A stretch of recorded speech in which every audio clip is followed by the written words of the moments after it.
gần đi thu tát na ai in ban thay sini ta puan quý băm a gai ta ai mu ma ge gai suy quý gai suy quý gai dai hau sini in thiang liang bay a gai đầy rui gai liang sing nghe in xian de in xian liang nghe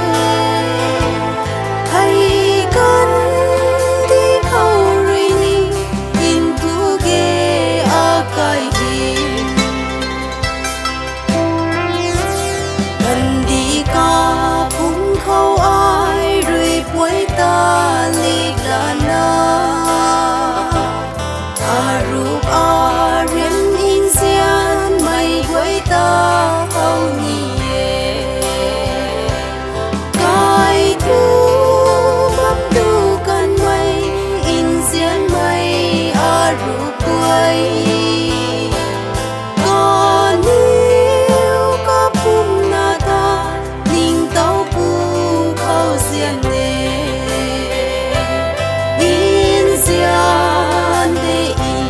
sia liang nghe ai con đi khâu rui ni in thu ge a kai him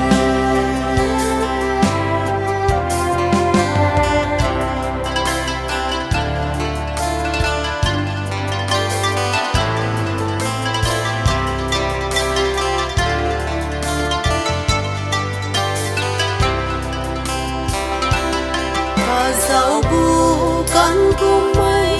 dạo tay ai hau